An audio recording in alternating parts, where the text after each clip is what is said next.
ओम शांति। आज 20 मई 2024 के बाबा के अनमोल मधुर महावाक्य सुनेंगे। आज की मुरली में बाबा ने एक बहुत सुंदर बात समझाई है। बाबा कहे कलयुगी राजाई और सतयुगी राजाई में मुख्य अंतर क्या है। तो कलयुगी राजाई में अनेक वजीर होते हैं और गुरु भी करना पड़ता है, परंतु सतयुगी राजाई में बाबा कहे न वहां कोई वजीर है न कोई गुरु है, क्योंकि संगम युग पर परमात्मा की श्रीमत से हम इतने श्रेष्ठ और समझदार बनते हैं कि हमें किसी की भी राय की जरूरत नहीं है, इसलिए वजीर भी नहीं और न ही कोई गुरु की दरकार है, क्योंकि सतगुरु की श्रीमत से इतना श्रेष्ठ बने हैं। साथ ही साथ बाबा कहे इस समय बाबा आए ही है तुम्हें भक्ति का फल देने के लिए। जिन्होंने जास्ती भक्ति की होगी वही ज्ञान में भी आगे जाएंगे। तो इसीलिए बाबा हम बच्चों को इस समय श्रेष्ठ ते श्रेष्ठ बनाते हैं। सुनते हैं आज के बाबा के अनमोल मधुर महावाक्य। मीठे बच्चे, तुम बाप से भक्ति का फल लेने आए हो। भक्ति का फल है ज्ञान। जिन्होंने जास्ती भक्ति की होगी वही ज्ञान में आगे जाएंगे। आज की मुरली से प्रश्न है, कलयुगी राजाई में किन दो चीजों की जरूरत रहती है जो सतयुगी राजाई में नहीं होगी। उत्तर, कलयुगी राजाई में एक वजीर और दूसरा गुरु की जरूरत रहती है। सतयुग में ये दोनों ही नहीं होंगे। वहां किसी की राय लेने की दरकार नहीं, क्योंकि सतयुगी राजाई संगम पर बाप की श्रीमत से स्थापन होती है। ऐसी श्रीमत मिलती है जो 21 पीढ़ी तक चलती है और सब सदगति में है, इसलिए गुरु की भी दरकार नहीं है। गुरु करते हैं मनुष्य सदगति के लिए, वहां है ही सदगति में, तो गुरु की भी दरकार नहीं। दुर्गति हो तब तो सदगति की ओर ले जाए गुरु, वहां दुर्गति किसी की है ही नहीं। ओम शांति। ओम शांति का अर्थ क्या है? स्वधर्म में बैठो या अपने को आत्म समझ बैठो तो शांत में बैठेंगे। इसको कहा जाता है स्वधर्म में बैठना, शांति स्वधर्म में बैठना। भगवान वाच, स्वधर्म में बैठो। अभी तुम्हें बेहद का बाप बेहद की पढ़ाई पढ़ाते हैं, क्योंकि बाप बेहद का सुख देने वाला है। पढ़ाई से सुख मिलता है ना। अब बाप कहते हैं अपने को आत्म समझ बैठो। बेहद का बाप आया है तुमको हीरे जैसा बनाने। हीरे जैसे देवी देवता ही होते हैं, वह कब बनते हैं? इतने ऊंच पुरुषोत्तम कैसे बने ये कोई भी बता न सके। ये लक्ष्मी नारायण इतने ऊंच कैसे बने, ये देवी देवताएं कब बनते हैं और कैसे बने, कोई भी बता न सके सिवाय बाप के। प्रजापिता ब्रह्मा के बच्चे तुम ब्राह्मण ठहरे, फिर तुमको देवता बनना है। ब्राह्मणों की है चोटी, तुम शूद्र से ब्राह्मण बने हो, तुम प्रजापिता ब्रह्मा की मुख वंशावली हो। मुख वंशावली तो नहीं हो। कलयुगी सब है कुख वंशावली। दुनिया के अंदर कलयुग में देखो सब कुख वंशावली, साधु संत ऋषि मुनि आदि सब द्वापर से लेकर कुख वंशावली बने हैं। अभी सिर्फ तुम प्रजापिता ब्रह्मा कुमार कुमारी ही मुख वंशावली बने हो। यह तुम्हारा है सर्वोत्तम कुल, देवताओं से भी उत्तम, क्योंकि तुमको पढ़ाने वाला, मनुष्य से देवता बनाने वाला बाप आया है। ये बाप की रिस्पॉन्सिबिलिटी है। बच्चों को बैठ समझाते हैं, क्योंकि भक्ति मार्ग वाले यहाँ आते ही नहीं है। यहाँ आते हैं ज्ञान मार्ग वाले। तुम आते हो बेहद के बाप से भक्ति का फल लेने। अब भक्ति का फल कौन लेंगे? जिसने सबसे जास्ती भक्ति की होगी वही पत्थर से पारस बुद्धि बनते हैं, वही आकर ज्ञान लेंगे, क्योंकि भक्ति का फल भगवान को ही आकर देना है। ये अच्छी रीति समझने की बातें हैं। अभी तुम कलयुगी से सतयुगी, विकारी से निर्विकारी बनते हो अथवा पुरुषोत्तम बनते हो। तुम आए हो ऐसा लक्ष्मी नारायण जैसा बनने के लिए। यह भगवान भगवती है तो जरूर इन्हों को भगवान ही पढ़ाएंगे। भगवान वाच, परंतु भगवान किसको कहा जाता है? भगवान तो एक होता है। भगवान कोई सैकड़ों हजार नहीं होते हैं, मिट्टी पत्थर में नहीं होते हैं। बाप को न जानने के कारण भारत कितना कंगाल बन पड़ा है। अब बच्चे जानते हैं भारत में इनकी यानी लक्ष्मी नारायण की राजधानी थी। इन्हों के बाल बच्चे आदि जो भी थे राजधानी के मालिक थे। तुम यहाँ आए ही हो किस लिए? बाबा कहे तुम यहाँ आए ही हो राजधानी के मालिक बनने के लिए। ये अभी तो नहीं है ना। भारत में इन्हों का राज्य था। बच्चों को समझाया जाता है जब इन देवी देवताओं की राजधानी थी, सूर्यवंशी और चंद्रवंशी थे, तब और कोई धर्म नहीं था। इस समय फिर सब धर्म है, यह धर्म नहीं है। देवी देवता धर्म लुप्त हो गया है। यह जो फाउंडेशन है जिसको थुर कहा जाता है, इस समय मनुष्य सृष्टि रूपी झाड़ का थुर सारा सड़ गया है, बाकी सब खड़े हैं। अब उन सब की आयु पूरी होती है। यह मनुष्य सृष्टि रूपी वैरायटी झाड़ है। भिन्न नाम रूप देश काल अनेकानेक है ना। कितना बड़ा झाड़ है। बाप समझाते हैं कल्प कल्प ये झाड़ जड़ी भूत तमो प्रधान हो जाता है, तब फिर मैं आता हूं। तुम मुझे पुकारते हो बाबा आओ, हम पतितों को आकर पावन बनाओ। हे पतित पावन कहते हैं तो निराकार बाप ही याद आता है। साकारी तो कभी याद नहीं आएगा। पतित पावन सदगति दाता है ही एक। जब सतयुग था तो तुम्हारी सदगति थी। अभी तुम पुरुषोत्तम संगम युग पर बैठे हो, बाकी और सब कलयुग में है। तुम हो पुरुषोत्तम संगम युग पर। उत्तम ते उत्तम पुरुष व ऊंच ते ऊंच गाया जाता है एक भगवान। उत्तम ते उत्तम पुरुष व ऊंच ते ऊंच गाया जाता है एक भगवान। ऊंचा तेरा नाम, ऊंचा तेरा धाम, ऊंचे ते ऊंचे रहते हैं ना परम धाम में। यह बड़ा सहज समझने का है।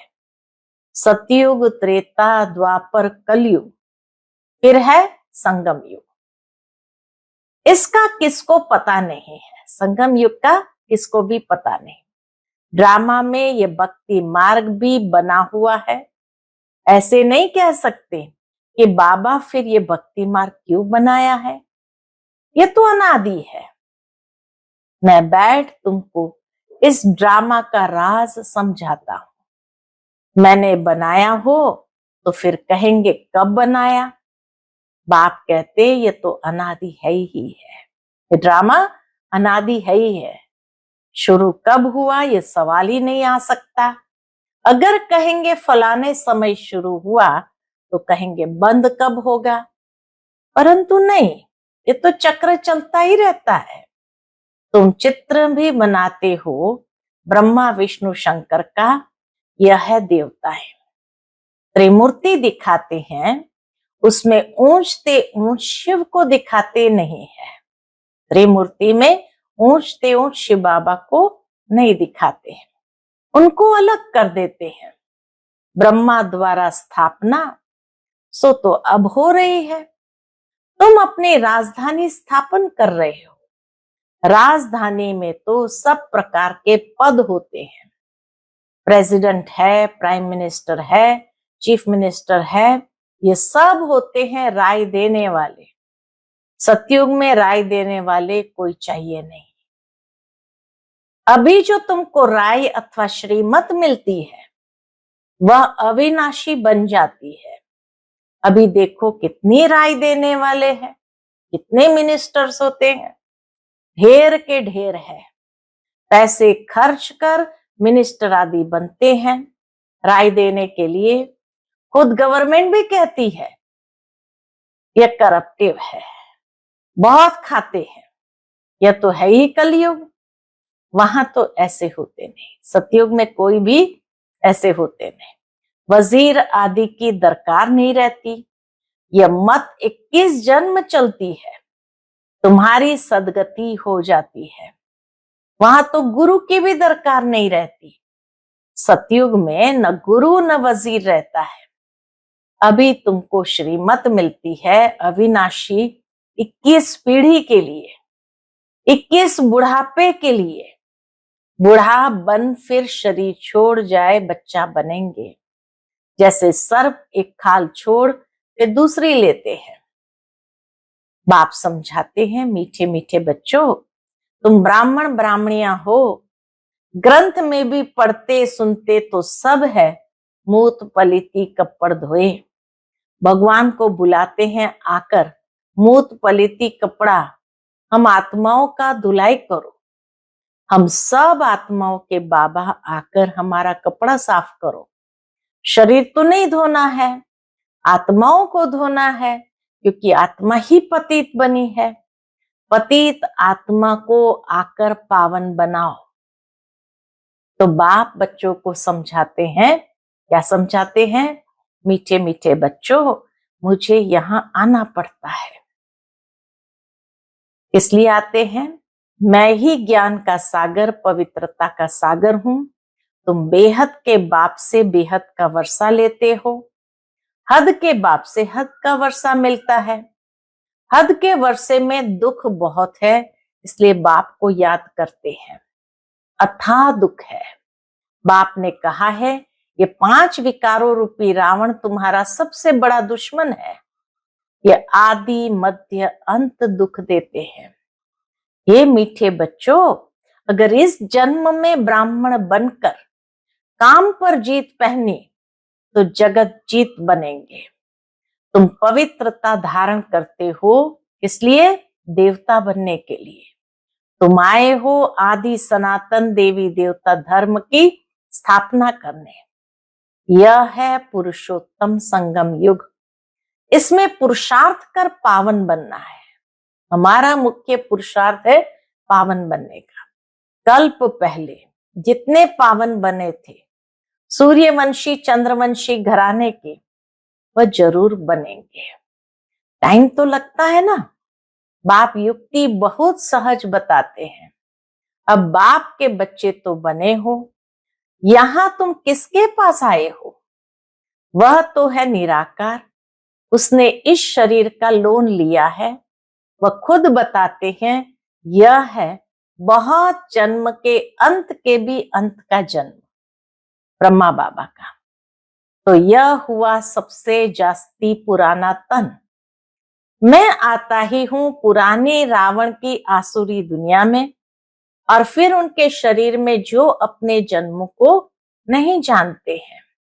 यह है बहुत जन्म के अंत का जन्म, जबकि इनकी वानप्रस्थ अवस्था है। तब मैं प्रवेश करता हूं। गुरु भी हमेशा वानप्रस्थ में किया जाता है। कहते हैं ना, 60 तो लगी लाठ। घर में रहेंगे तो बच्चों की लाठ लगेगी, इसलिए भागो घर से। बच्चे ऐसे होते हैं जो बाप को लाठी मारने में भी देरी नहीं करते हैं। कहेंगे कहां मरे तो धन हमको मिले। हाँ, सारे दुनिया के अंदर स्वार्थी बन गए हैं। वानप्रस्थियों के बहुत सत्संग होते हैं। तुम जानते हो सर्व का सद्गति दाता एक है। वह संगम युग पर ही आते हैं।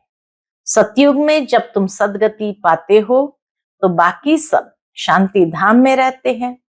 इसको कहा जाता है सर्व की सद्गति।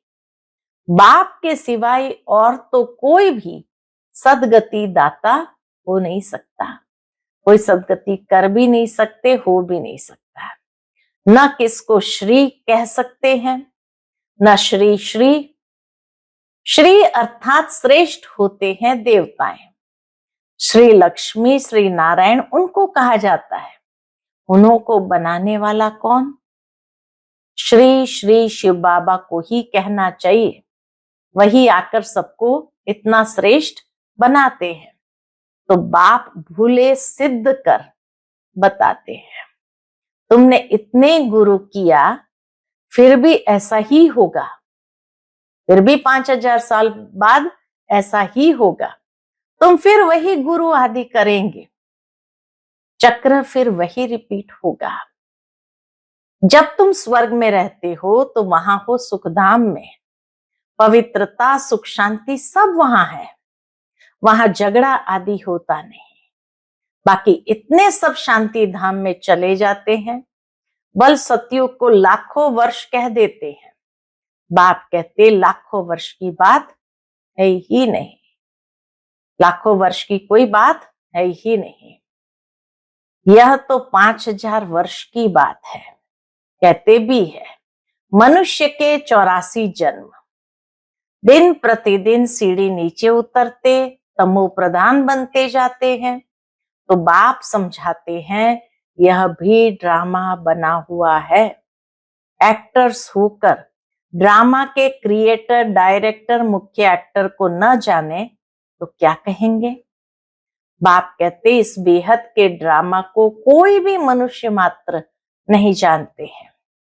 यह बाप आकर समझाते हैं। कहते भी है शरीर लेकर पाठ बजाते हैं तो नाटक हुआ ना। नाटक के मुख्य एक्टर्स कौन है? कोई बता नहीं सकेंगे। अभी तुम बच्चे जानते हो ये बेहद का ड्रामा कैसे जो मिसल चलता है। जैसे पानी की राठ चलती है, धीरे धीरे धीरे धीरे बैल उसको घुमाता जाता है। तो बाबा कहे जो मिसल चलता है, टिक टिक होती रहती है।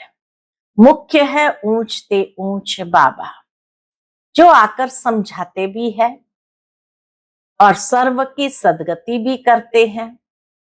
सतयुग में दूसरे कोई होते नहीं, बहुत थोड़े हैं। वो थोड़े जो होंगे उन्होंने सबसे जास्ती भक्ति की होगी। थोड़े से ही जो सतयुग आदि में आते हैं, जैसे ही द्वापर से नीचे उतरते हैं तो उन्होंने ही सबसे जास्ती भक्ति की होगी।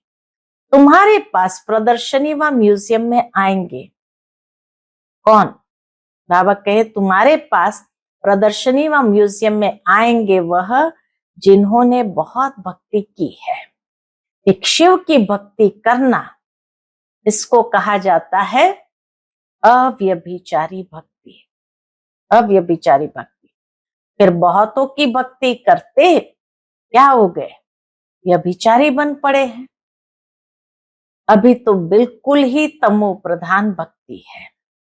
पहले सतो प्रधान भक्ति थी, फिर सीढ़ी उतरते तमो प्रधान बने हैं। ऐसी हालत जब होती है तब बाप आते ही है सबको तमो प्रधान से सतो प्रधान बनाने। इस बेहद के ड्रामा को भी तुम अभी जानते हो और तो कोई भी जानता नहीं। अच्छा, मीठे मीठे सिकिलदे बच्चों प्रति माता पिता बाप दादा का याद प्यार और गुड मॉर्निंग। रूहानी बाप की रूहानी बच्चों को नमस्ते। हम सभी रूहानी बच्चों की रूहानी माता पिता बाप दादा को याद प्यार, गुड मॉर्निंग और नमस्ते। नमस्ते। शुक्रिया बाबा, शुक्रिया। आज की मुरली से धारणा के लिए मुख्य सार है। पहली पॉइंट, बेहद बाप से बेहद का वर्षा लेने के लिए पावन जरूर बनना है। जब अभी पवित्रता का वर्षा लो अर्थात काम जीत बनो, तब जगत जीत बन सकेंगे।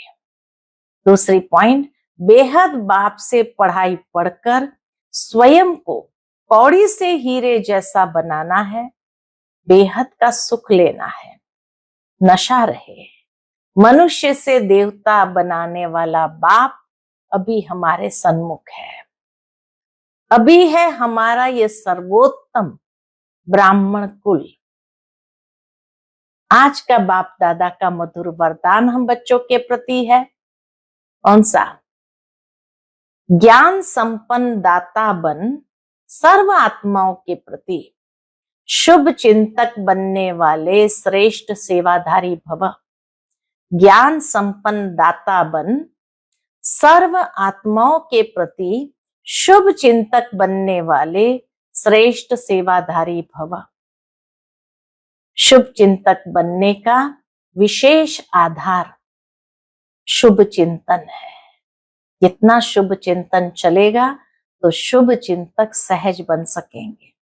जो व्यर्थ चिंतन व पर चिंतन करते हैं वह शुभ चिंतक नहीं बन सकते।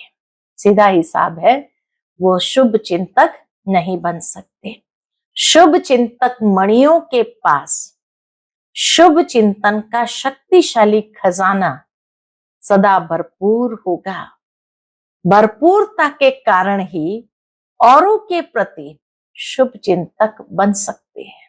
खुद अंदर से भरपूर है तो दूसरों के प्रति भी शुभ चिंतक बन सकते हैं। शुभ चिंतक अर्थात सर्व ज्ञान रत्नों से भरपूर ऐसे ज्ञान संपन्न दाता ही चलते फिरते हर एक की सेवा करते श्रेष्ठ सेवाधारी बन जाते हैं।